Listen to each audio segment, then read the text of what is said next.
স্বাগতম প্রিয় দর্শক ও শ্রোতারা। আজকের পডকাস্টে আমরা আলোচনা করব জাতীয় সমন্বয় কমিটি বা এনসিসি নিয়ে।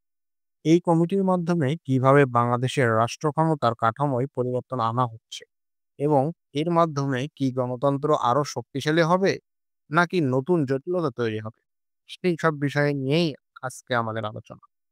ধন্যবাদ ওমর। এই বিষয়ে দেশজুড়ে এখন বিতর্ক চলছে। রাষ্ট্রপতি ও প্রধানমন্ত্রীর ক্ষমতা ভারসাম্য, বিচার বিভাগ ও অন্যান্য সাংবিধানিক প্রতিষ্ঠানের স্বাধীনতা সবকিছু নিয়ে এনসিসি একটি প্রস্তাব দিয়েছে। আমরা আজ জানব এতে কি আছে, কেন এটা আলোচিত, কারা এর বিরোধিতা করছে এবং বাংলাদেশের ভবিষ্যতের জন্য এটি কি অর্থ বহন করে। এনসিসি কি এবং কেন এটি তৈরি হলো? জাতীয় সমন্বয় কমিটি বা এনসিসি মূলত একটি চিন্তাধারার প্রকাশ, যার মাধ্যমে রাষ্ট্রের তিনটি স্তম্ভ শাসন, বিচার ও সংসদ এর মধ্যে কার্যকর ভারসাম্য আনা হবে। বিশেষ করে ২০২৪ সালের জুলাই মাসে ঘটে যাওয়া রাজনৈতিক সংকট ও সামরিক হস্তক্ষেপের পর দেশে একটি রাজনৈতিক সংস্কারের প্রয়োজনীয়তা তীব্রভাবে অনুভূত হয়। এরপরই সুশীল সমাজ, সাবেক আমলা, শিক্ষাবিদ ও বিশেষজ্ঞদের উদ্যোগে গঠিত হয় এই এনসিসি। এনসিসি এর প্রস্তাবনা সমূহ।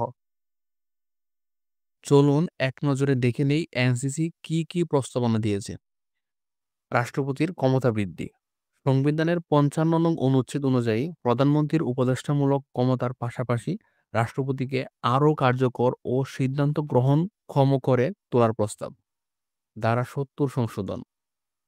সংসদ সদস্যদের স্বাধীনভাবে মত প্রকাশের সুযোগ করে দিতে দল ত্যাগ সংক্রান্ত ধারা নমনীয় করার পরামর্শ। বিচার বিভাগের স্বাধীনতা। বিচারপতি নিয়োগে একটি সাংবিধানিক কাউন্সিল গঠনের প্রস্তাব, যাতে রাজনৈতিক প্রভাব হ্রাস পায়। নির্বাচন কমিশনের কার্যকারিতা। কমিশনের বাজেট, জনবল ও স্বাধীনতার কাঠামোকে পুনর্গঠন। মোট কথা, এনসিসি মনে করে দেশের গণতন্ত্রের পুনর্গঠনের জন্য এই কাঠামোগত সংস্কারগুলো প্রয়োজন। বিএনপি ও বিরোধী দলের প্রক্রিয়া। বিএনপি এনসিসির প্রস্তাব নিয়ে সরাসরি আপত্তি তুলেছে। তাদের বক্তব্য, এই কমিটি তৈরি হয়েছে একটি নির্দিষ্ট গোষ্ঠীর স্বার্থে এবং এতে সকল দলের প্রতিনিধিত্ব নেই। তারা এটিকে একপাক্ষিক ও রাজনৈতিক ফাঁদ হিসাবে দেখেছে। বিএনপির নেতারা বলছেন, সংবিধান সংশোধনের মাধ্যমে যদি ক্ষমতার ভারসাম্য আনা হয়, তাহলে অবশ্যই নির্বাচিত সংসদ ও জনগণের মতামতকে কেন্দ্র করে হতে হবে। শুধু সুশীল সমাজ বা অবসরপ্রাপ্ত কর্মকর্তাদের দিয়ে গঠিত একটি কমিটি সিদ্ধান্ত নেবে, এটা গ্রহণযোগ্য নয়। জুলাই অভ্যুত্থান ও এনসিসির প্রেক্ষাপট। ২০২৪ সালের জুলাই মাসে ঘটে যাওয়া প্রশাসনিক অভ্যুত্থান ছিল বাংলাদেশের রাজনীতিতে এক মূল পরিবর্তনের নাম। প্রধানমন্ত্রীর অফিস ও প্রেসিডেন্ট হাউসের মধ্যে মতানৈক্যের জুড়ে কিছু সময়ের জন্য প্রশাসনিক অচলাবস্থা তৈরি হয়। সেনাবাহিনীর মধ্যস্থতায় পরিস্থিতি নিয়ন্ত্রণে আসে। এই ঘটনার পর থেকেই রাষ্ট্রের অভ্যন্তরীণ ক্ষমতার ভারসাম্য নিয়ে প্রশ্ন ওঠে। তখনই উঠে আসে রাষ্ট্রপতির ভূমিকা শুধু প্রতীকী না হয়ে কার্যকর হোক, বিচার বিভাগ হোক স্বাধীন, আর নির্বাচনের সময় প্রশাসন হোক নিরপেক্ষ। এনসিসি মূলত এই অভিজ্ঞতার আলোকে বিকল্প কাঠামোর প্রস্তাব দেয়। আন্তর্জাতিক উদাহরণ। এই ধরনের ভারসাম্যপূর্ণ কাঠামো শুধু বাংলাদেশের চিন্তা নয়, অনেক দেশে আমরা দেখি।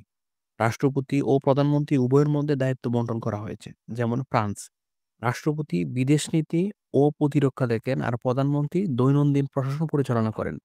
জার্মানি, রাষ্ট্রপতির সক্ষমতা সীমিত কিন্তু নৈতিক চাপ সৃষ্টি করতে পারেন।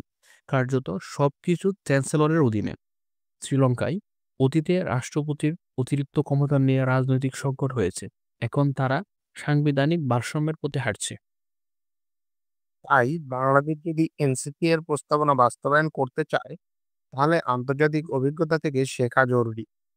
তবে তা যেন কপি পেস্ট না হয়, বাংলাদেশের বাস্তবতার সঙ্গে সামঞ্জস্যপূর্ণ হয়।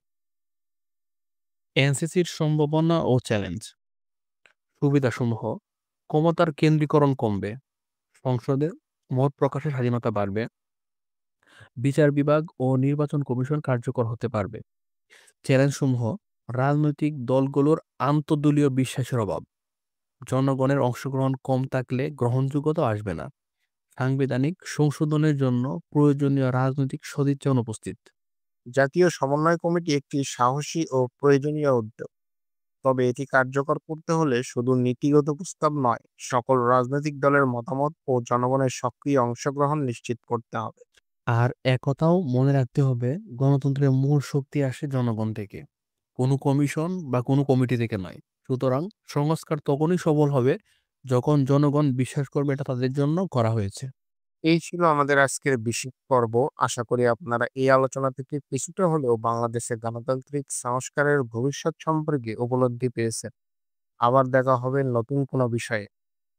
এই এপিসোডের তথ্যসূত্রগুলো: প্রথম আলো কলাম, রাষ্ট্রপতি কি শুধু প্রতীকী থাকবেন? 28 জুন 2025। বিবিসি বাংলা, এনসিসি নিয়ে বিরোধী দলের আপত্তি, জুন 2025। ডয়েচ ভেলে বাংলা, বিশেষ প্রতিবেদন, বাংলাদেশের ক্ষমতার ভারসাম্য প্রশ্নে বিতর্ক, সংবিধানের ধারা 55, 70, 95, সরকারি গ্যাজেট থেকে সংগৃহীত। ধন্যবাদ।